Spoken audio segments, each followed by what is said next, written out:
And I'm tired. You're tired. I'm tired. You're a tire. I think, okay, let's talk about something. No. No? Okay. Let's get to the meanings. Okay. The meanings of life. The meanings of this conversation. The meanings of, Sarah, like, what is happening right now with you? Like, what is going on? How's the bills? What's the financial situation like?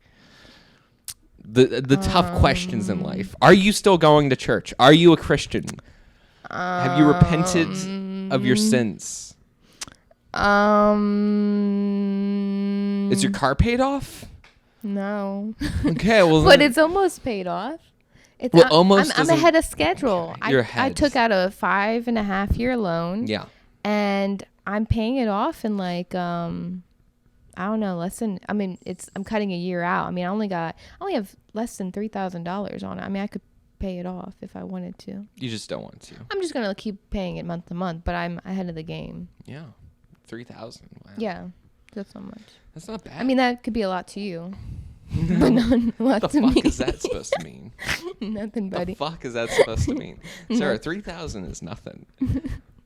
Money is nothing. Money is paper. Money is trees. And we have trees. We could make our own money.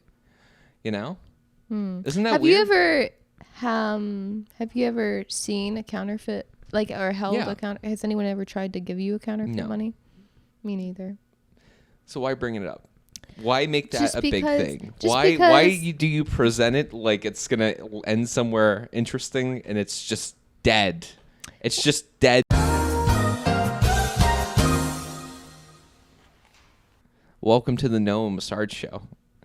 Today's guest is Sarah Messarge. Hello. And fun fact about me, I've never handled counterfeit money before. That's never happened. Wow. Have you ever handled counterfeit money, No. Sarah? No. But I remember at one of my jobs, Yeah. this guy would always come in with $2 bills, and he'd always give us $2 bills. Most banks don't even carry $2 bills anymore, and it's kind of sad. Wow. Yeah. Right? Yeah, that is. Because I remember when I was a child, I asked my dad, he was going into the bank to discuss his debt. And I was like, Dad, can you give me a $2 bill? And he was like, oh, sure. And he came back with a $2 bill. Remember back in the day when you could just get $2 bills? Yeah, I mean, that used to happen 10 years ago. That's kind of sad. Actually, I think the origin of like the $2 bill was to like be like flexing, to be like, like when it originally came out, and that's why they discontinued it, because it had like a lot of background like in like brothels, kind of like like a $2 bill, like that meant something. It meant like you're above the average human a little bit. Only buy a $2 bill. But just buy $2. Couldn't they have done that with like, I don't know. I feel like a $2 bill is kind of weird. It's regardless to how it came about, who invented it, why. But is it Thomas Jefferson? Why is he on there? But isn't that sad? Who's on the $2 bill? To be honest, I don't know. I don't remember. Thomas Jefferson. But isn't that sad though? That's losing its place in this world. I feel it's like not that's Thomas kind of Jefferson. sad. Is it Thomas no, Jefferson? I don't think it is. No. Who's on the $20 bill? Jackson. Yeah. Yeah. So who's on the $2 bill? Do you want me to look it up? Well, I know it's Thomas Jefferson. Do you want me to look it up? Sure. Okay. This is just to prove a point that I'm right. A portrait of Thomas Jefferson. I told you. It's Thomas Jefferson. Aww. What? Yeah, I'm just looking at him. Yeah. He owned a lot of slaves. It's kind of sad. I really liked him in Hamilton. That's good. Thomas Jefferson. Da-da-da. Sarah, Hello. Introduce yourself for the people who don't know. Hi, I'm Sarah Messarge. Yeah. That's me. That's you. Awesome. That's me. That was a great. I don't think you could have done a better job with that introduction. Thank you. Perfectly set up how this interview is going to go. It's me. It's me. Hey, guys. Sarah Messarge. It's me. Sarah. Yep. The first thing I noticed walking into this home that you do you own your home? No. Oh. I rent. This rent. Yes. When I first walked in here, I noticed there's a lot of Taylor Swift stuff going on. What's up with that? Well, I mean, when you say a lot, I mean, I feel like I could put more. So you don't even realize how bad the problem is right now. To be honest, I almost put on my Taylor Swift sweatshirt, but I didn't because I was like, is that too much? I mean, there she is. There she is. On my tree she is. Upstairs she is. On your tree? Yeah, love her. You bought a Christmas ornament from the Taylor Swift website. Yeah, from my favorite album. Which how much financially are you willing to? Which is this album? Love her. Isn't she beautiful? Like the album, like I love it. It's like so pink and yellow and blue and pretty. Can you fix that for me? I can't actually. I'm sorry. Can you get that straight? We'll save buddy, it for you later. got it, buddy, please. Thank you. Is that really how you feel? I love Taylor Swift. I've loved her since I've been listening to her, since I was a teenager, Teardrops on my guitar. Yeah, if you go on YouTube, you could find my old piano covers of Taylor Swift. Yeah. On piano. That means something? Yeah. It means something. I was just 15 playing piano. And so you're 15, you're young, and you're listening to these songs sung by a vulnerable woman. Do you know those lyric videos? Yes. Back in 2008, 2009? Exactly. With the horrible fonts. I made those videos. You were a part of that cult. I made Taylor Swift lyric videos. And do you know why that people did that? I think that was the only, YouTube was a crazy place in 2007, 2008, 2005. So I feel like you either would go on and show your face or do stuff, or you would just be this anonymous account that made lyric videos. And I fell in that category.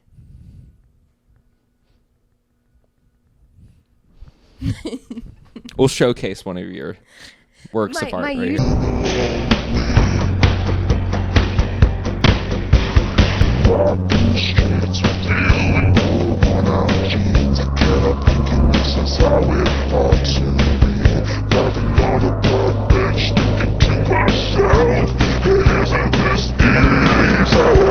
Her name was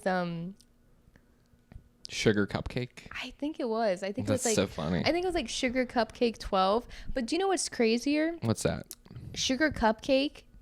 So when I made my YouTube account, I was on Neopets at the time. And I had friends on Neopets, and I was like, "Hey, I'm making a YouTube account. And what should I name it?" And I remember one of my friends on Neopets was like, "Do Sugar Cupcake." I was like, "Okay." So it actually came from my Neopet friend. Where do you think she is right now today? I hope she's doing well. Is there any chance of reconnecting with her? I don't think so. That's so funny. But yeah, it came from my Neopet friend. Wow. Yeah. Do you remember her name? No, I don't. I mean, that was so She probably long doesn't ago. remember yours. No way. I just remember that's how I came up with Sugar Cupcake. Wow. Mm-hmm. So you were a lonely child. I had internet friends, Yeah. Yeah. All right. Yeah. Wow. Okay. Yeah. That's great. Sugar Cupcake. But that doesn't explain Taylor Swift being so prominently displayed in this home. Just because I love music. Yeah. You know that. I mean, I love music.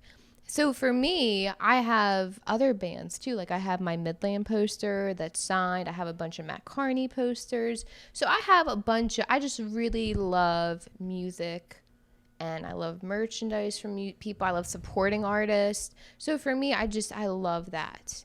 But yeah, I would say, it's the Eras tour, the year of the Eras. So yeah, I'm definitely really 1000% embracing my love for Taylor Swift. But I love a lot of artists. I love music. Why does Taylor Swift resonate with you so much? I really like her I love, she's her own songwriter, so she writes. I love the lyrics of it. I mean, I just really love that. That's the thing that I love the most. Her songwriting is just truly incredible, and I love that. Yeah. So, yeah. Growing up, though, you're listening to Taylor Swift. What's happening in your the family life. Like, what is that like? Is there a lot of arguments maybe? Or, I mean, like, is there, like, what's that, go back. Okay. Close your eyes with me. Okay. Like, if you could take a time machine back into your inner self. Like, how of, young like, are we talking? I'm talking about 2 years old. Why am I crying? Am I kidding? Like, no, but take yourself back. Uh-huh. Do you remember the first moment you listened to Taylor Swift? Like that first time? Well, I mean, she's only, she started making music 2016. No, jeez. Yeah, I could tell you're a real Taylor. 2006. You're a real Taylor Swift fan. Sorry, I'm tired. 2016, she emerged from the unknown with... Buddy, I told you I'm tired. Even her name was like, even though her name was like prominently displayed before 2016. 2006. Yeah. So she came onto the scene. Yeah. And I remember listening to Teardrops. I like how you sound like a music producer. She came onto the scene. Yeah. I mean, I just remember listening to those songs, and I just liked it. I mean, I just liked it, It was different than what we were typically listening to. Because when I was that young, you got to remember, when I was that young, all I had was the boys' music, Who's the boys? I don't know what you're talking about. Bobby, Daniel, Joshua, me, Jay, and you were too young. So I'm excluded from the boys. You were too young. Fuck this. You were too young to add musical input into my life at that point. Yeah. So, the boys, they just, the boys just listened to a lot of hardcore stuff. Yeah. So for me, I mean, they really didn't listen to that many female artists that I could think of. I mean, like Regina Spektor, but like not too many. So when I found Taylor Swift, like I loved that. That was a female artist that like and you could kind of because like you're a female obviously, and she's also a female. Some may not know that, but the fact that you guys both could connect on that level. And the boys didn't listen to it either that much. They made fun of me. It was like it was like your first my first discovery of music. Yeah, wow. Maybe that's why it's so important for you now to buy hundreds of dollars worth of her merch. Is that fair? Yeah, hundreds. Totally fair. Probably thousands on it. Thousands? No, I'm like, well, I don't know. 1,000. I mean, altogether, probably, yeah. $1,000. Probably plus, okay. yeah. 1,000 plus. Think about what Over you the can years. invest with it. You know how they're like, if you saved a penny every day, you would have a lot of pennies by the end of the year. You know that saying? Question for you. Yeah. When you see a penny on the ground, because, you see them on the ground. I pick it up. Okay, that's good. I don't pick them up all the time. You know what I do? Oh, go ahead. I pick them up and then I just move them somewhere else on the ground. I don't save them. Okay, I change. Kind of relocate the I penny. relocate the penny. Well, when you pick it up, whenever I see a penny, it depends. Usually I don't pick it up, to be honest. Really? But I always think of our grandfather. Do you think of our grandfather when you see a penny? Whenever I see a penny on the ground, I think of Grandpa. Why is that? I don't know. I remember a distinct memory of him just like bending picking up over, money at a gas station. There was like some change on the ground. Honest, our family has had financial hardships for over generations, like a generational wealth of money. Yeah, what's the word? I can't think of it, but financial ruin. Is that one of them? Yeah, but I think of Grandpa every time. Mm-hmm. It's always a nice memory. And the special thing about what we were just talking about is we're going to inherit our parents' financial ruin as well. Well, buddy, I think we can make our own path. Okay. You think? I'm going to become an engineer. Yeah. And I want to make sure I just want to have that financial stability. And Mom and Dad did a great job. We had stability growing up. Okay. We got to give them credit, Not when I was growing up. That was... Well, I mean, for part of it. Pennsylvania was for part of it. Totally for sure. good. And even like when we first moved to Farmville. Yeah. Well, let's not talk. And that's in the past. It's neither here nor there, Sarah. Totally. Let's talk about you. Okay. You're getting off. It's like, how like you could tell somebody's not wanting to talk about something and they'll like bring up something else. You know what I mean? Like. Oh, okay. I feel like this. Why do you feel that way? It's a deflection. No, buddy, I don't deflect. Okay. Well, then give me the real deal. Give me the real Sarah Messarge experience. Okay. Extravaganza. You gotta pinpoint it in a certain direction, though. I mean, which avenue? So I'm just a bad interviewer. No, you just gotta give me an avenue to go down. Okay. Let's go down Lee Drive. Okay. Lee Drive. Okay. You're walking down that street. What's kind of the thoughts you're thinking? You mean like how life was on Lee Yeah, Drive? how life was, and like what was your state? Like what was your day to day? Like, you know how like some people can summarize their life in like 5-year spans, and it's like these were the years that I was like thinking that or blah blah blah, dealing with this, doing that, and then you move on. Like if you could do that in like increments, like 3-year increments from the ages 1 to 27, 28. If you could do that, what would that look like? I want to kind of give a story tonight. Okay. And I want there to be some sort of like lesson at the end that not only I can learn from, but people watching can learn from. Okay. Is this making sense to you right now? Yeah, makes sense. That makes sense. This is going to be a story. Okay. Of your life. Story of my life. So let's just start from chapter 1. All right. Chapter 1. Why don't you open it up? Like what are your like some of your early childhood memories? Some earliest memories. Like from 1 to 4. So that would have been, honestly, the only memories I have before 2000, we were on, the house on the hill we lived. So I remember the goats. I remember, the barn cats that we had. The only time we had cats in my childhood. So I remember the barn cats. I remember. Do you remember their names? Martha and Mary. Martha and Mary. Yeah, Martha and Mary. You had barn cats. Yeah, we had 2 barn cats. Yeah. Did they just show up? I don't know. I don't know how we got them. What was the other one? Like Orange a dark hair one. Yeah, but they were like white, and then they had their colors on it. But we had the barn cats. We had the goats. I remember. Do you remember any of their names? Did you guys name the goats? I don't remember the goat's name. They had names. Naomi. One goat was named Naomi. Naomi. Where are these horrible names being generated from? Like, who's doing this? I don't remember, but I remember. Oh, I remember Dad's dog Brutus. I remember Brutus. But yeah, I only remember one goat name. I remember Naomi, and yeah. I mean, I remember the room. I think in that house, if I remember right. I'm pretty sure, because, Jay was so young. At that point, Jay was like a baby still. Yeah. And I think we had like an upstairs room, and I'm pretty sure the 4 of us, like me, Bob, Josh, Dan, I'm pretty sure we all slept in the same room. We had I'm pretty sure it was like a big old loft, and we had 4 beds. Because I remember because there was like 2 beds on this wall, 2 beds on that wall.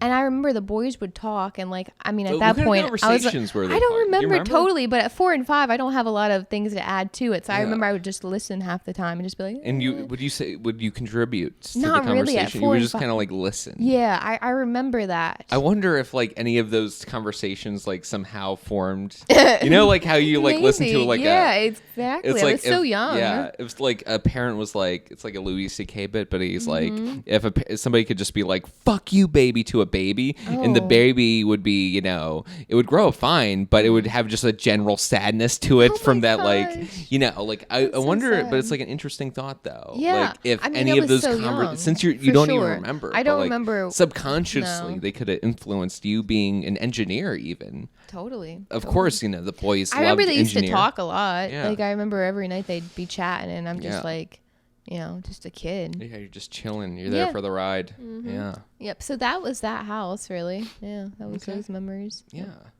And so you had Martha, Mary. But when we moved in 2000, we moved to Mount Pleasant Mills, the duplexes. We had to get rid of the cats. We gave them to our neighbor, who was like a farmer at the time. I think it was Enos and Mary Ellen. And later, come to find out many years later, I mean, I think it was even when we were in Virginia, or maybe it was very end of Pennsylvania. I found out when we gave them to them, they died pretty quick shortly after. Wow. Someone ran over them. You were keeping them alive. Yeah, well, I remember they didn't tell me, and I remember telling Mom, you guys didn't tell me for so many years, and they were like, well, no, we thought you would cry. Yeah. Because that was the thing too when I was a kid. You would cry a lot. Your eyes were always full of. That was the thing. Tears. It was tough growing up with all the boys. Maybe that's why you like Taylor Swift and Teardrops on My Guitar. It was tough though because think of it. Picture it. You got 5 brothers and 1 girl. And when you're the only one crying, everybody's staring. They're like, why are you broken? What's wrong with you? They're going to say, I remember. I'll never forget this comment. But at one point, someone had said, they're doing this for your reaction of crying. I was like, are you serious? What? I'll never forget. There was that comment. It was like, oh, they're just doing this because they're Who said that? We don't have to go into all Who of said stuff. that? No, it was just Dan. No. Oh. No. Was it a family member? Yeah. It's because other stuff was happening. No. Okay. It's because other stuff was happening and I used to cry. We can just drop name. Nobody from the family is listening, really. Well, anyway, I was Sarah, who was it? No, it doesn't matter. No, but it totally matters to the story.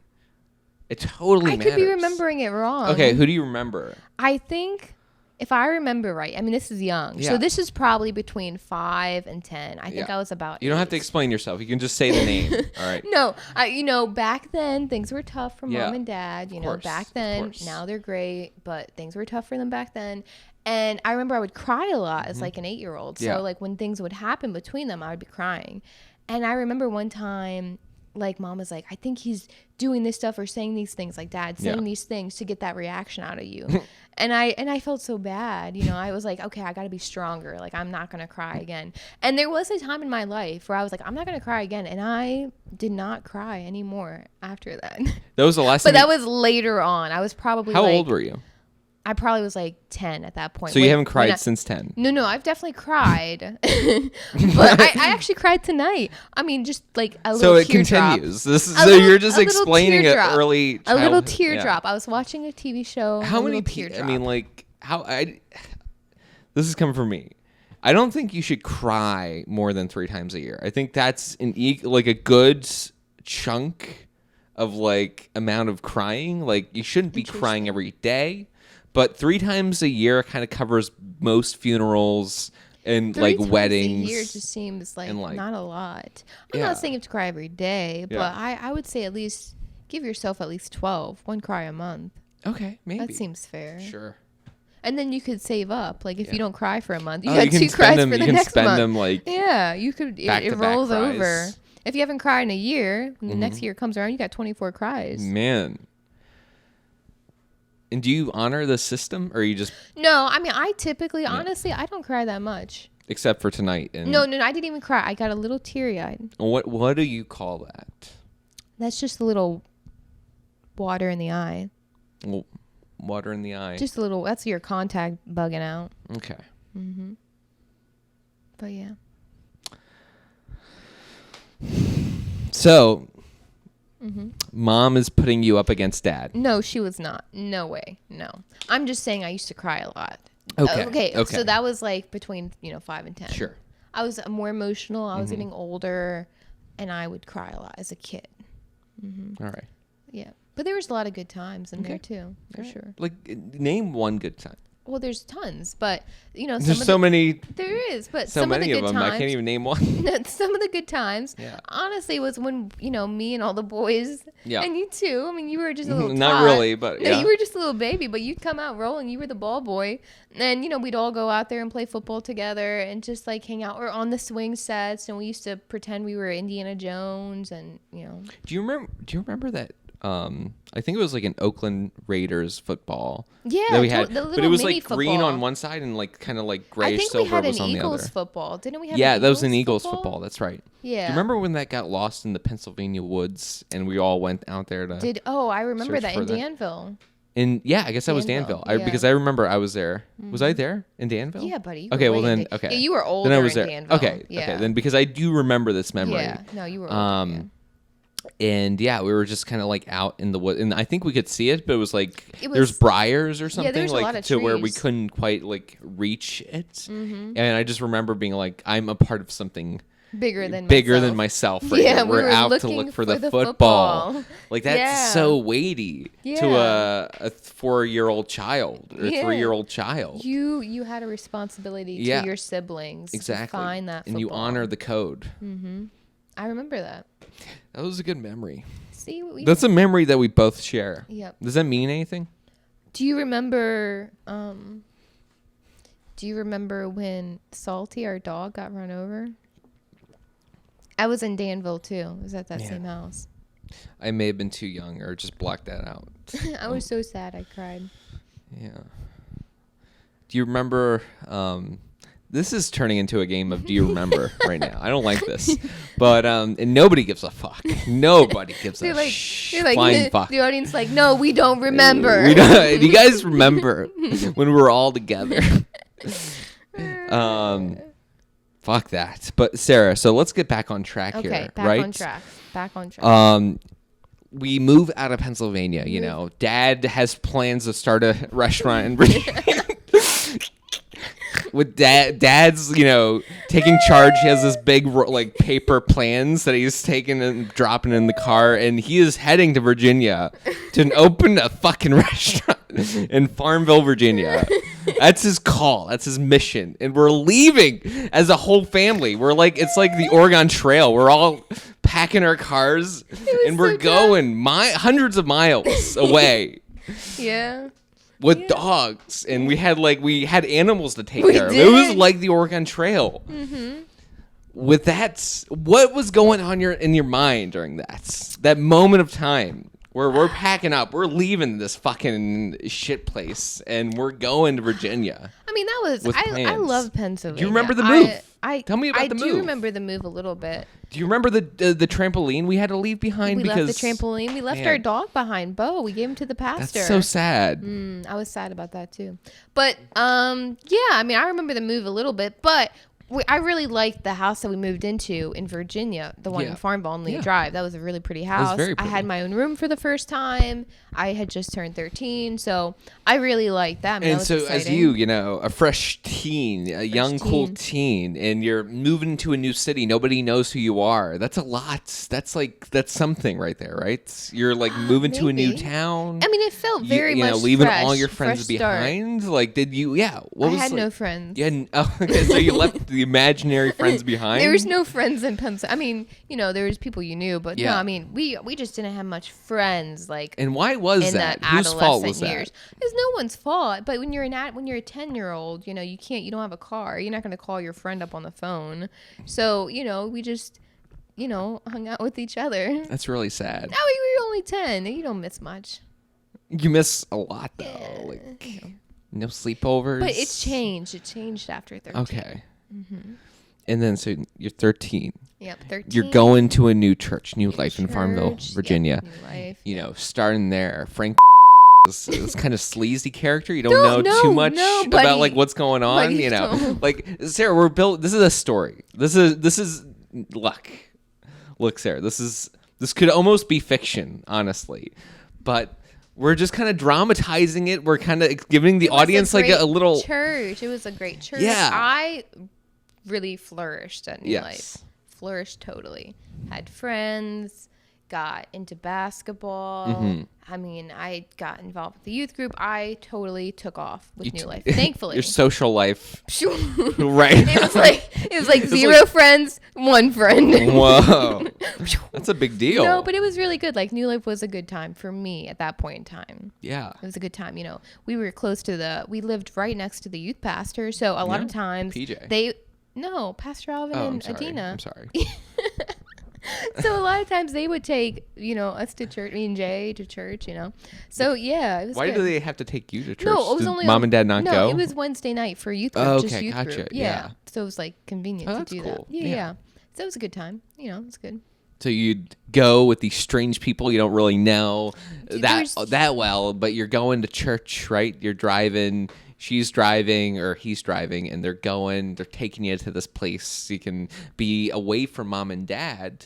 Is that like an important No, thing? I mean, it was just a good time. I mean, I feel like my personality, I don't know if I am an extrovert or introvert. I think I'm probably like that ambivert, very mixed. Mm-hmm. But when I would go to youth and be around the lock-ins, the church had the lock-ins. Now, what happens at a stuff. lock-in? Like, what kind of stuff is going on? I mean, they always had blow-ups, the talent show every year that I would do and then humiliate myself with. What would you do for the talent show? I would always do piano, and I'm not very good with especially at 13, 14. I was never good with like stage presence. So I would play piano and then be like totally embarrassed That you to play piano. Yeah, and it just ruined the rest of my night. I was like, oh man, why did I do that? Yeah. And yeah, I mean, it was just not, I mean, yeah. But the lock-ins were a fun time, you know. I can't imagine doing that today, though. That'd be very tough. Staying up all night. We lived off Mountain Dew and Skittles. Like, that was just an interesting time to be alive. Mm-hmm. I can imagine. Mm-hmm. All right, so, Yep. you know, church, that's good. Yep. What's what's the house situation, like, you know, family-wise? Like, you're back home. Like, what's that situation like? Is that, like, tense, kind of, like, high stakes, like... I think everything was going okay. And Dad's, like, plotting to start... He's, like, finding land during all of this, like, to rent... to start his new business venture, Rizaldi's. Oh, I don't totally remember all that. You don't remember, like, Dad's... I just remember they got the building, and it's just like, hey, show up Monday. Are you serious? That's it? I mean, you know, it's just kind of the thing. I think we renovated it a little bit, but yeah, pretty much we just kind of... The restaurant was not a big part of your life. No, I mean, it was, because Jay and I were there every day. Yeah. From sun up to sundown. So it was definitely a big part, but it just wasn't... I mean, I just didn't enjoy meaningful. it. It was, you know, a 14-year-old kid. Yeah. 9 hours a day in a building. 9-hour shifts. I mean, like, it was just, I just didn't enjoy it. It was just one of those child labor it was laws. just, it was just one of those things that you like, you do, Yeah. you show up, you get it done, and you just go. Like a 30-year-old man Yeah, that works at Applebee's. Pretty much. Yeah. Yeah. So I remember sweeping the floors at night. I do remember cleaning the lobby. Yeah. And just being like, I think I had my, I think I probably was interesting listening to about music. that store? Go ahead. That it had like a door inside the store To get to the gas station? To get to the gas Yeah, station. I feel like we used to go there a lot. Yeah, it was like a cool spot to go, right? Yeah. For me at least. I remember like going with like, because I couldn't walk over there alone, even though it was in the same building. Yeah, it was. Yeah. But yeah, I like had to go with somebody, I think I remember. But yeah. It was crazy. Do you remember like any conversations you had with the clerk that worked at that gas station? I think her name was Pam, actually, Pamela. I actually will run into her because I could picture her face, and I'll run into her every so often in Farmville. Are you serious? And I never like talked to her because Why I'm sure not? she would. I'm sure she wouldn't remember me. I'm just How a kid. old is she? I Roughly, don't know. I mean, would you she's say? an adult. I don't know. She's probably in her 50s now, maybe. You should like reach out to her and be like, She would not. I mean, I was a kid. We didn't talk that much, but every so often I'll see her, and I'll always like just think about all have that. that memory. It's like Yeah. sweet. That's a very sweet nugget of your childhood, you know. Do you feel that? Or is it, am I the I only mean, the one? the restaurant was only there for like 7 months. So, I mean, it isn't like a huge part, but I guess it was a part.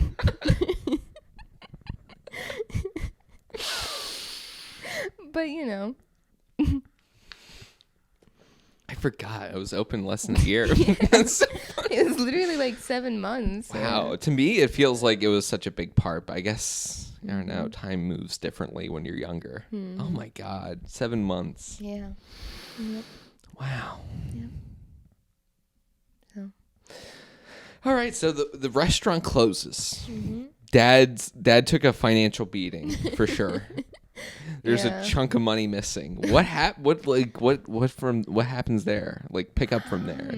What were you dealing with at that time? Well, at that time, honestly, I was a little happy it closed.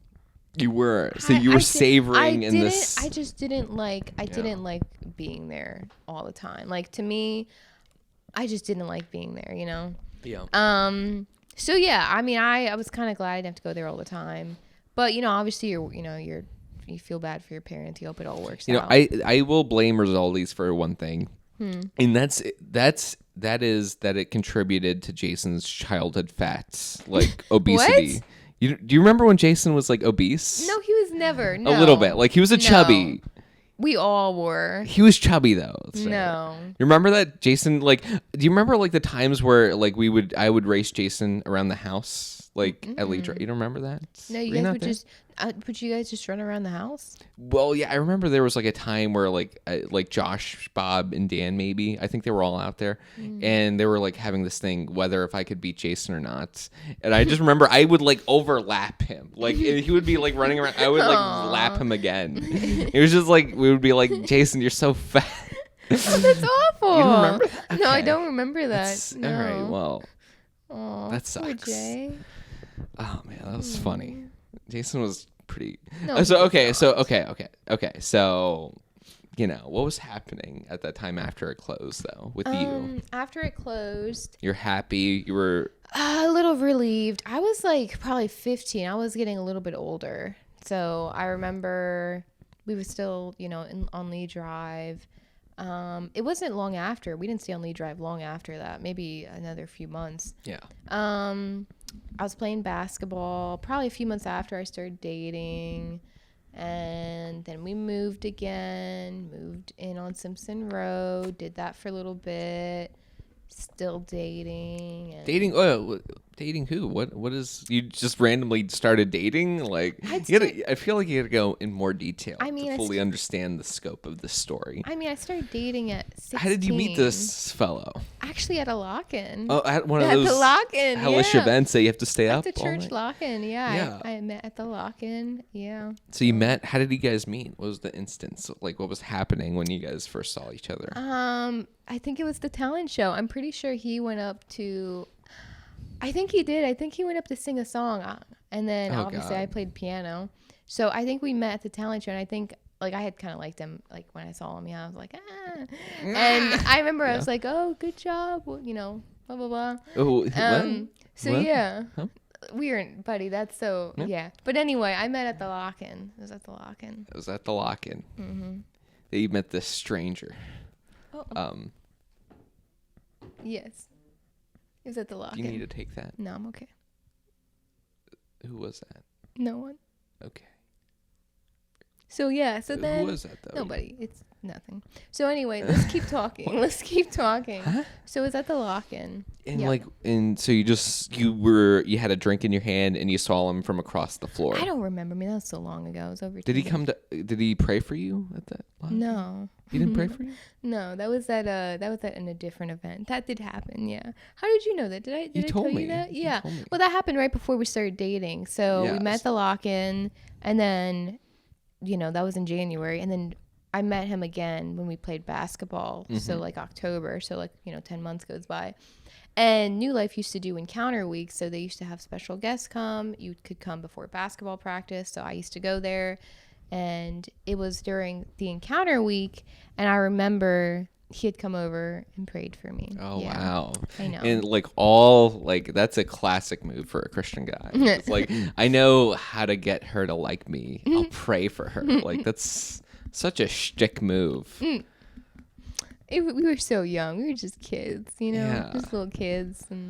And so, with that said, how did you approach this? Did you have to bring it up to the parents at all? Be like, Mom, Dad, I want to date? Did you have that like classic scene of like the dad being like, you're not dating, you're too young for that? Do you know what's crazy? What's that? I think back on my teenager years, I think I was just making decisions, and then casually I would bring it up to them. Like, oh yeah, Will and I are dating. Oh yeah. Like I was just kind of going on with decision making for sure. And which is so crazy because did they ever confront you and be like, you doing what now? You taking drugs? Like did they ever confront and be like, you can't be, blah blah blah?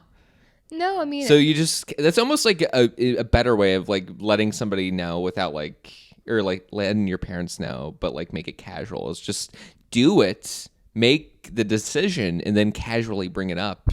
I think that may be like, oh, well, I guess she's been doing this for like, I don't know. I feel like if they were good parents though, just kidding. We have great parents. We do. Totally. But like they would bring it up and be like, wait, what do you mean? I got to meet this guy. That whole like scenario, you know what I mean? Mm-hmm. Yeah, maybe. I mean, I don't remember totally how it all panned out, but these are like key like moments. Well, actually, I do remember Will calling like when we first started dating. Do you remember and I can't remember if it was the home phone or I don't think I had a cell phone at that time. No, I did not. Do you remember have that a cell time phone. where like you heard me on the other line? Like I picked up the landline. Yeah, and I think it's do you because you remember used to that? call me on the phone. Yeah. Yeah, because I didn't have a And cell I would phone. listen to those Yeah, conversations. and I'd be like, Noah, get off the phone. Yeah, do you remember Yeah, that? I do remember that. Yeah, so that was like in the very early Yeah. stages of, he and I dating. Yeah. Yeah. I just remember I used to sit and be Yeah. like a person in the 20s with a little like ear, and I'm like, I don't know, like listening. Mm-hmm. That's funny. I remember that. So yeah, that happened. talking on the landline. And so what happens with that? Tell us more about that. I remember when we first started dating. I remember, when you're 16, you're so young. And I remember he used to just sing to me on the phone. Yeah. And I remember at 16, it's like it was my first relationship. So I'm like, over the moon, like so happy, like, oh my gosh. And I thought he was too cool for me. Like I thought he was way cooler than me. So I was like really just like enamored that even this cool guy would be like even giving me the time of day. Yeah. I didn't have a lot of see what the thing is about me. I had confidence in it's like the food of the wise man, but the liquor of the fool. Like I liked like being around people. I love people, but I never had confidence that someone could like a guy could like me like that. So I was just And why would that be? I just felt like I just was such a geek. Like I think back, I just had glasses all the time. I had I just didn't really have any sense of style. What did that look like? A lot of purple. A lot of purple, very like violent colors. I used to wear hats a lot. Remember, I used to always like have the a Marine hat. kind of like I used to have hats all the time. I used to like put all my little silly bands on my arms, I do and remember that. I just wasn't cool. I just wasn't cool. If you could go back and see your younger self like that, would you? What would you say to her? If I could see, or would you feel like bad? Would you be like, oh, that's sad? What would your feelings be about that? If you could go back. If I could go back, if I could see like my 16, 17-year-old, 15-year-old self, anywhere around there, I mean, I would just tell her there's so much more beyond your world right now. Like there's just so much more, I mean, even with like who I am today as a person, I am such a different person than I was when I was that age. 10 plus years have gone by, but like, I'm going to school for engineering. I have my own place, and I'm a lot more secure in how I think and how I feel and who I am. And I just feel when you're that young, you're just always trying to find like that thing to make you feel like you have security. I think that's the biggest thing. I've always wanted security. And I just was so young. I mean, I think back and I was just always willing to see, just try and keep people's attention, try and keep people liking me. And it's just, I mean, I was just so young. I was so young. But I'm so different now. But it's crazy because like those are the memories that make you, right? You're the same person, but don't you feel night and day difference? Like, do you ever feel so different from who you used to be? Yes. But they're still you. It's just such a crazy thing to think about. That's exactly the reason why we're talking about this. Oh, okay. It's so interesting, right? I mean, it is interesting. Yeah. Yeah. Wow. Yeah. So. Those are the things that made you, Sarah.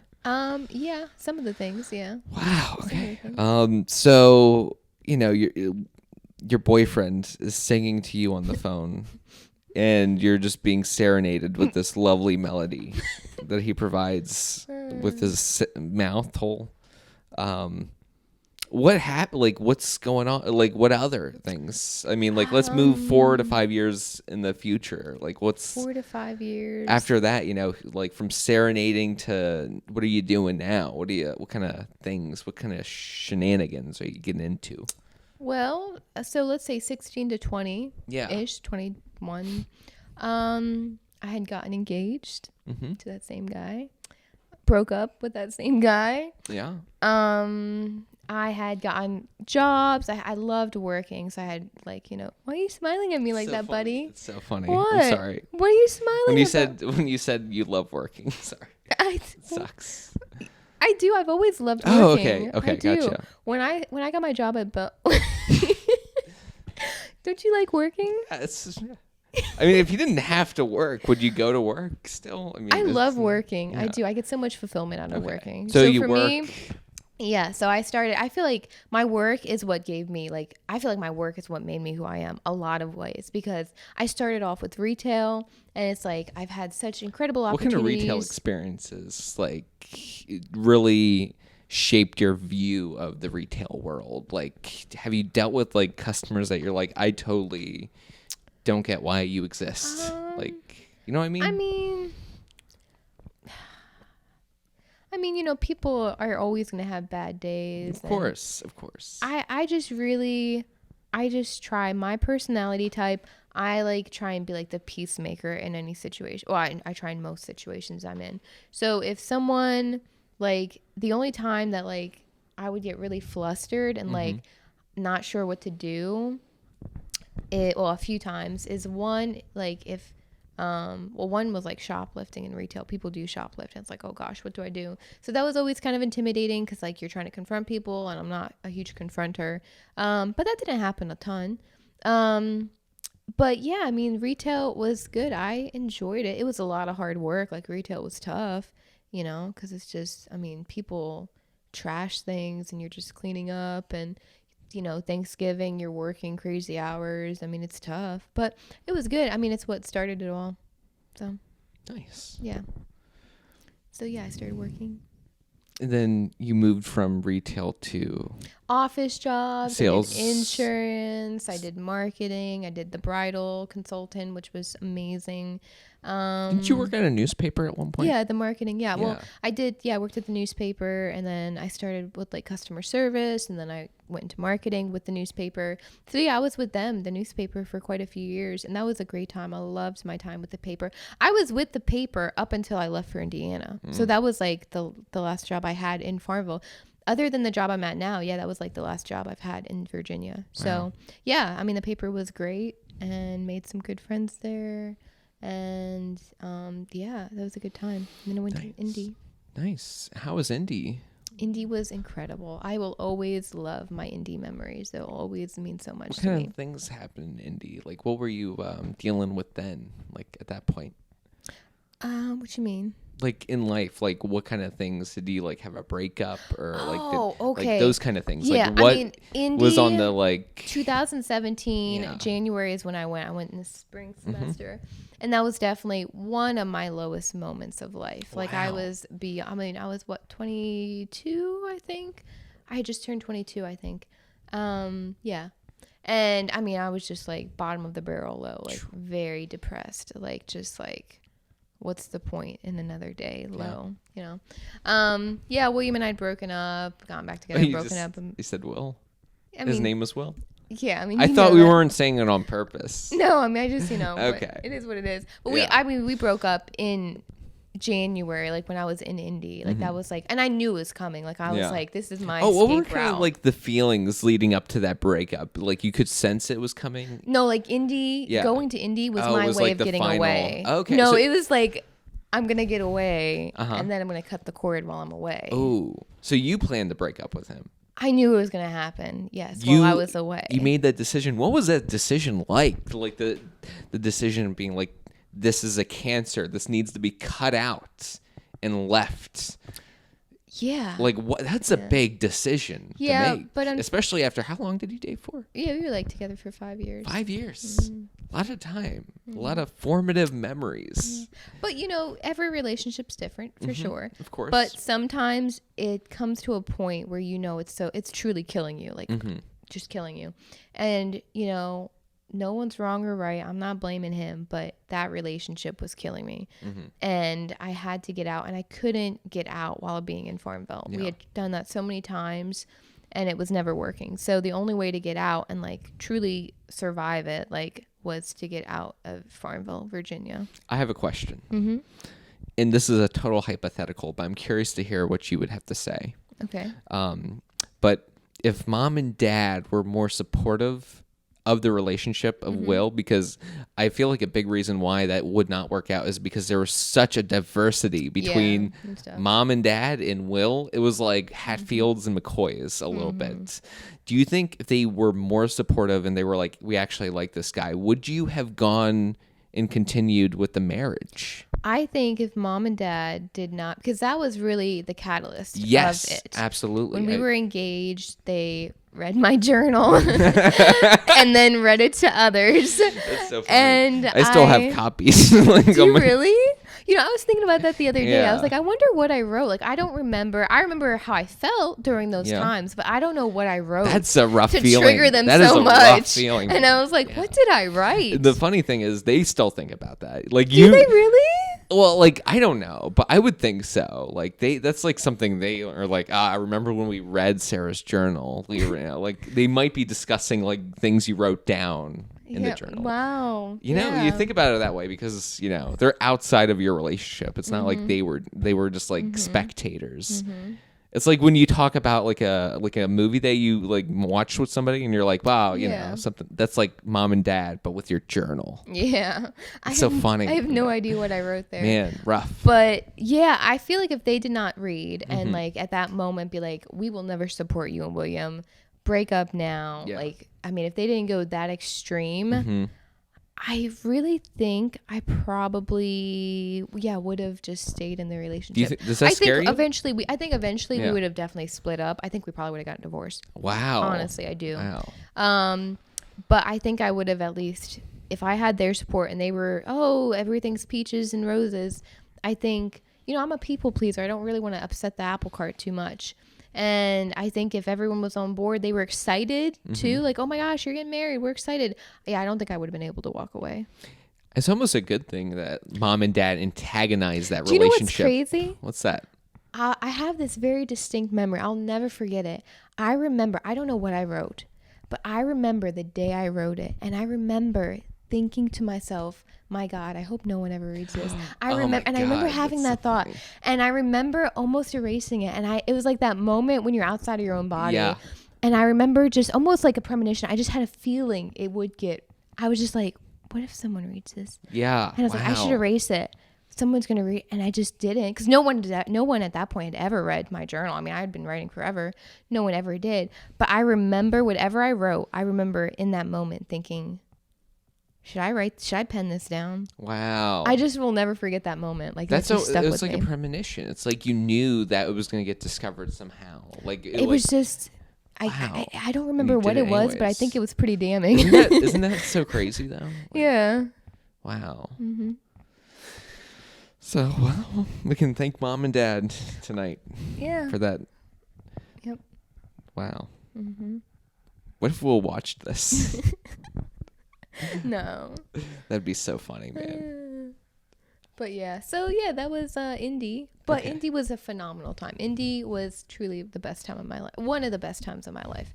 You know, 2 years up there, traveled, you know, went on mission trip, made lifelong friends. And I mean, it was just some of my happiest memories are in Indy. No doubt. I love Indy. Nothing but fond times. And it honestly helped me grow as a person spiritually. I mean, I felt like spiritually, I was like pretty dead in the water.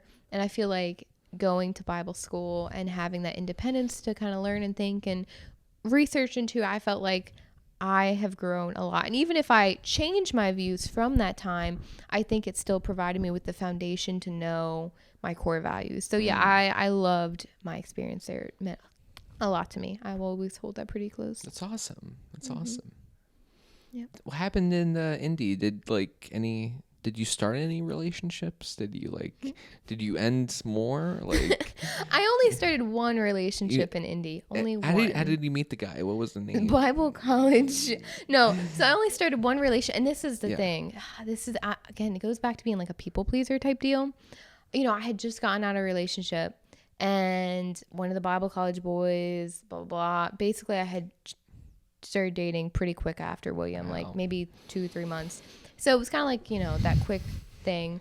But it's because everyone was like, this guy is phenomenal. He's going to be a pastor. So you almost got like sold into that. Like, I didn't as long as they were like, oh, this person doesn't know that this guy's a... No, I didn't get sold into it, but it's just like, yeah, I mean, from someone coming from a very broken relationship to this guy's going to be a future pastor, like, oh, and he likes you, so you better get on it. Yeah. So, of course, I kind of got swept up in that. Yeah. But honestly, thankfully, we did not last long either. We dated for like 3 months because we were very different as people, very different, and we would not have meshed well. We did not mesh well even after. Was it just like personality wise? Yeah, totally. Or like, you know, Bible wise? No, just everything. I think personality, upbringing. Did you guys have any disagreements about the Bible? Like, we never really talked. I mean, we didn't. Honestly. That's so funny. You like met this guy in Bible college, but you never talked about the Bible. No, we did, but I'm saying it happened so quick. Like that was my first semester. So broke up with William, dealing with all that, trying to get involved in Bible college and friends, and so it just that first semester felt those memories are like my least. I don't remember them because they just were such a haze. You know, it was just like so much happening at once, as to where my remaining 3 were so much sweeter because I was established. I didn't have any relationship. I had my friends. I had gotten more comfortable with Indy and where I lived. So yeah, the first semester was like a test run. Like it was just a blur of everything. Wow. But yeah, the rest of the semesters were amazing. That's awesome. That's really cool. Yeah. And so, you know, you finished Bible college and you moved back to Virginia. Was that the next move? Yeah. I thought I was going to stay in Indy, but it didn't work out that way. But I moved back to Virginia in 2019, I think it was. 2019? Wow, that's crazy. Or was it 18? I got my job in 2018. And then I had one more semester left in the fall. So yeah, I moved back in January of 2019. Yeah. It's crazy. Wow, it's only been 4 years. That's my gosh, it's only been 4 years since I've been back. Technically, that's wild. Yeah, and so that kind of brings up, you know, I was saying 3 or 4 year increments. Okay. This is like the final chapter of the book. See how like this is like an adventure, right? Are you feeling that? That's kind of exciting. Yeah. Wow. So the last 4 years, man. Last 4 years. Has any estranged man that you met at Bible college flew down here and tried to pursue a relationship? Buddy, why are you bringing that up, buddy? I'm asking a question. You know I have battle scars from that. I mean that. Wait, what? That happened? This is breaking news to me. I'm sorry, Sarah. I just asked a random question. Noah, you don't remember Randy? What? You don't remember? Yes, you do. So Randy, okay, this guy. What happened? He's still blocked on everything. I mean, phone number, Facebook, the first thing everything. That you say about He's Randy. Blocked on everything. I truly hope I never. Every time, I'm not going to lie to you. Every so often, I will think of him. And I literally... And you know what's even worse? That happened within the last 4 years. I know. Isn't that wild? Sad? That's so great. Man, life can... 4 years can hold a lot. Yeah. No, that was a very awful situation. It wasn't like awful, like nothing crazy happened. But yeah, no, that was... I mean, personally, I think he's not... I don't know. He's unwell. Delusional? I don't know. I just don't like to talk about him. He's just... Well, like, so he came down, though? Yeah. What happened? He flew down? He flew down. He was from, Midwest type deal. Not from Indy. He wasn't from Indy. Or nothing related to Indy. No. Oh, okay. But, like, maybe... how did he meet him? We met him on a missions trip. Yes. Missions trip. And again, I wasn't thinking anything of it, but he reached back out to me like a year after the trip. That's so crazy. I was like, hey, do you remember me? And I'm like, I think I do. You didn't even know. It was like, I thought you were a different guy. Like, shows up. No, but I mean, the whole thing. But you know me, again, it goes back to like, and this is one of my people faults. Pleaser. This is a fault of mine. I gotta start kicking it, but I'm 28 years old. Yeah. When people start...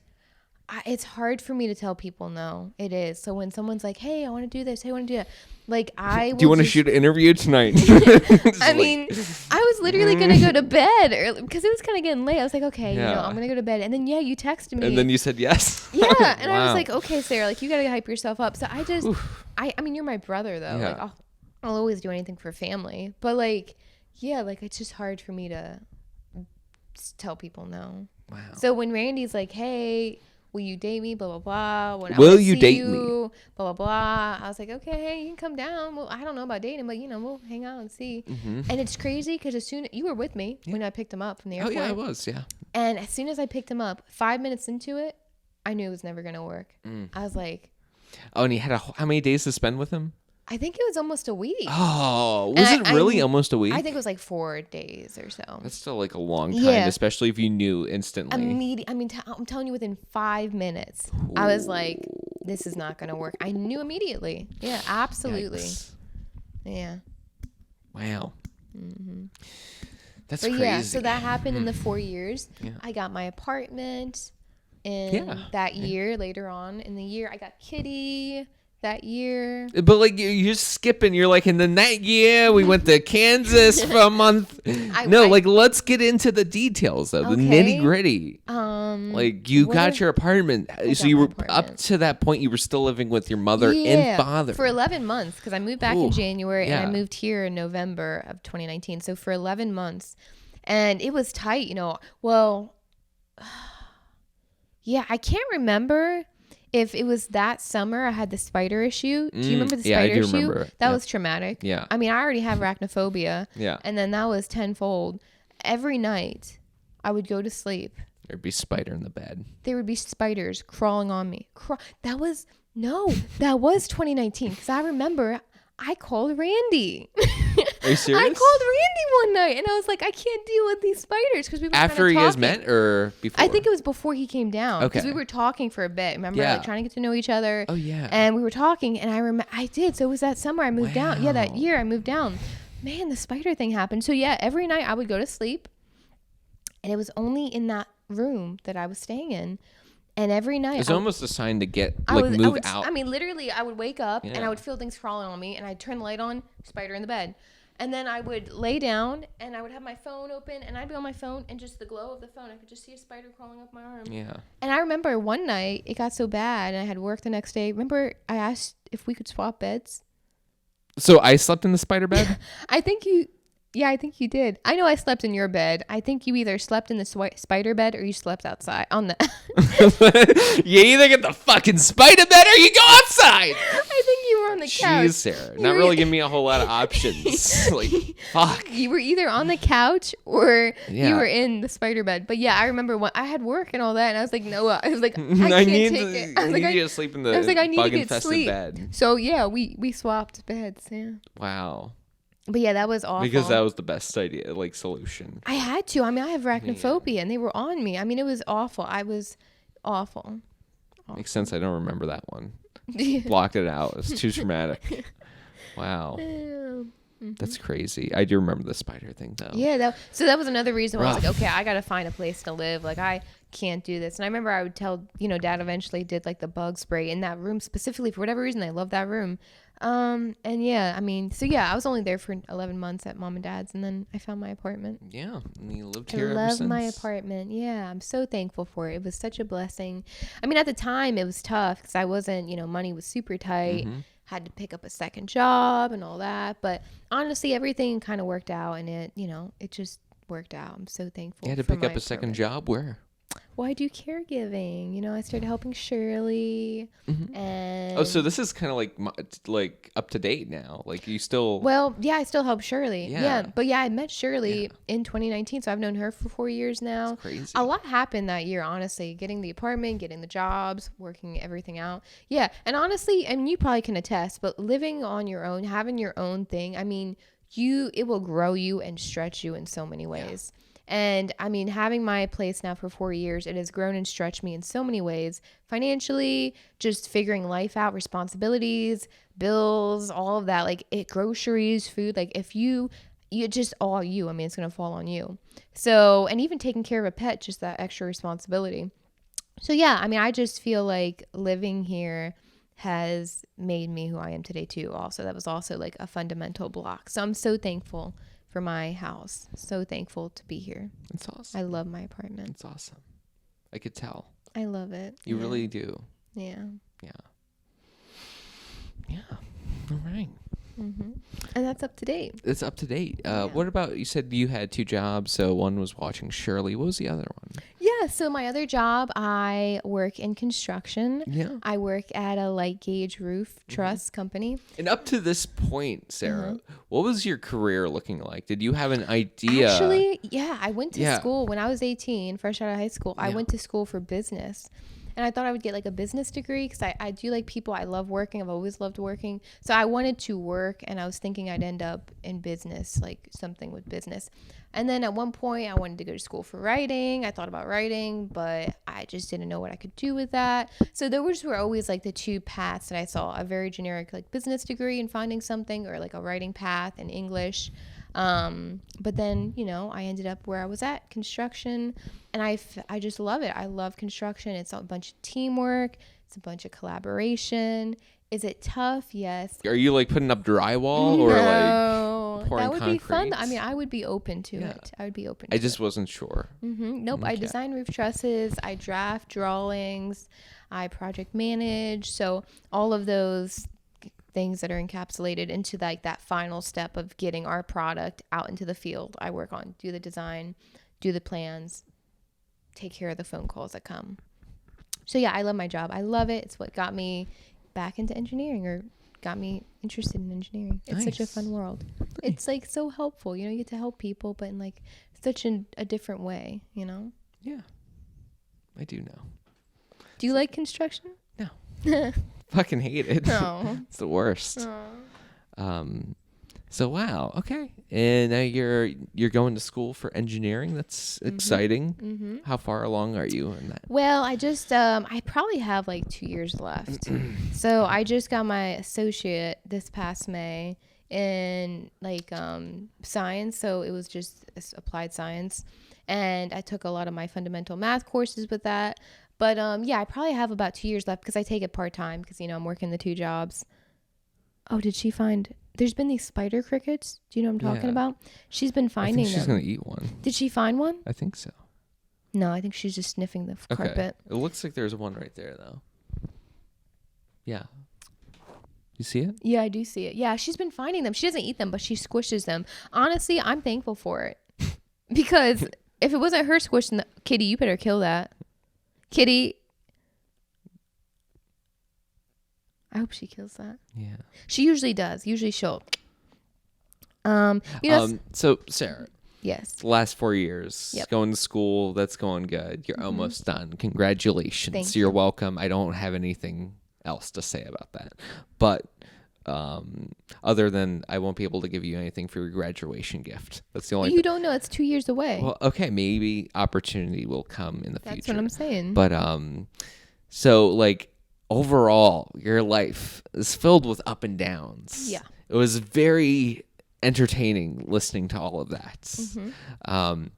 And now, like, what are some like lessons we can extract from that and kind of, break it down for the people that are still watching right now? Okay. So what are so say that just again. like what are some key pointers we can pull Key from this? pointers. I would say key pointers.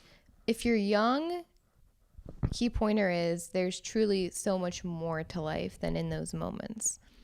And I would say if you feel like you're in a very low moment, no matter what age, young, old, if you're in a low moment, I would say, even though it's so cliche, I hate cliche, but like truly, like there is always that hope for a better season of life. When you are really down in the dumps, there is always hope with that. And I would just say that, it helps to be self-aware. I think that's the biggest thing, because I think when I was young, I just don't think I was that self-aware as to where now I'm older. So I'm aware of my flaws. I'm aware of things that I excel in. So I can put effort into oh, did you see her? Yeah. So yeah, I would say just be self-aware, Okay. because I think you can, your energy is spent very quickly. So make sure you're dumping it into the right avenues. Okay, that's great. Well, guys, I think that concludes our journey on today's episode. I hope you've enjoyed, and have a great night. Yeah. Thanks for having me, buddy. Of course, Sarah. It's been fun. We'll see you soon. Okay.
Thank you.